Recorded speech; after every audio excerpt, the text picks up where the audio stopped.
سقوط خلافت عثمانیہ۔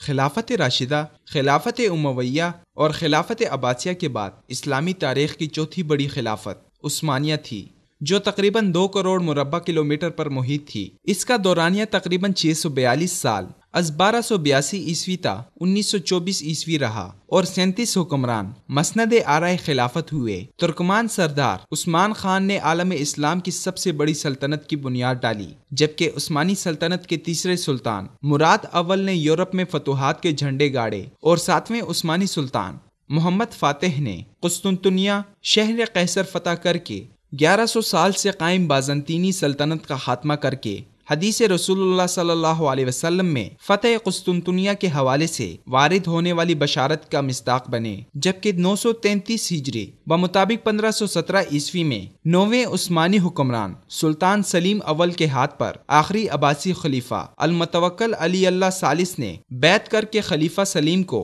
منصب و اعزاز خلافت کی سپردگی کے ساتھ وہ تبرکات نبویہ بھی بطور سند و یادگار دے دیے تھے جو کہ خلفائے بنو عباس کے پاس نسل در نسل محفوظ چلے آ رہے تھے۔ حیران کن حقیقت یہ ہے کہ خلافت عثمانیہ کی مضبوطی اور مرکزیت کی وجہ سے مسلم ممالک کے حکمران خلیفہ وقت سے فرمانروائی کی سند حاصل کرنا اعزاز سمجھتے تھے، جبکہ ایران کی صفوی حکومت نے اس موقع پر افتراق اور انتشار کا راستہ اپنائے رکھا اور خلافت عثمانیہ کا حصہ بننے سے پہلو تہی کرتا رہا۔ شمسی اعتبار سے 406 سال تک اور قمری حساب سے 419 سال تک یہ خلافت عثمانیوں کے پاس رہی۔ اس دورانیے میں 19 خلفاء مسند نشید خلافت رہے۔ عروج و زوال کے نشیب و فراز کے کٹھن سفر کے بعد 1 نومبر 1922 کو مصطفیٰ کمال پاشا نے مغربی طاقتوں اور فری میسن لابی کی ایما پر ترکی کی گرینڈ نیشنل اسمبلی کے ذریعے سلطنت عثمانیہ کے خاتمے کی قرارداد منظور کر کے خلیفہ اسلام عثمانی سلطان محمد وحید الدین ششم کی اٹلی کی طرف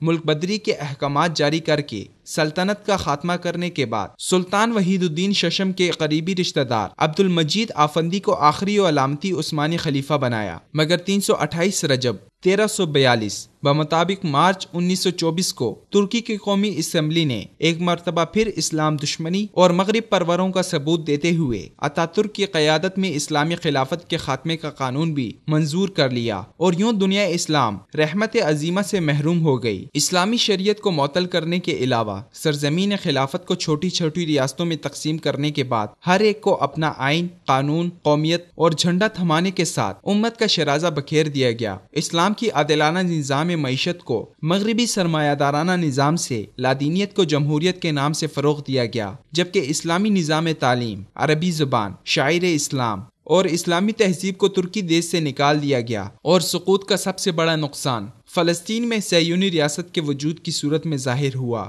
پس اگر پرامن خلافت عثمانیہ کے سقوط کے اسباب پر غور کیا جائے تو بخوبی یہ حقیقت واضح ہو جاتی ہے کہ دشمنان اسلام سے قربتوں، کمال اتاترک جیسے غداروں اور دوہریوں کا اعلیٰ ترین عہدوں پر پہنچنا، باہمی اختلافات، غیر ملکی قرضوں کے غیر معمولی بوجھ، مالی بدعنوانیوں اور بے اعتدالیوں کے رواج، درباری غلام گردشوں اور سازشوں نے جہاں اندرونی طور پر نظم خلافت کو کھوکھلا کیا، وہیں قوت، ٹیکنالوجی، تعلیم اور انتظامی امور کے جدید تقاضوں سے غفلت بھی محرومی کا سبب بنی، جبکہ لسانی، قومی اور گروہی تعصب نے امت کا شیرازہ بکھیرنے میں جلتی پر تیل کا کام کیا، جس کا نتیجہ یہ نکلا کہ مسلمان امت واحدہ کی لڑی سے ٹوٹ کر مختلف خطوں کے نام سے بکھر گئے، جو کیفیت ابھی تک برقرار ہے۔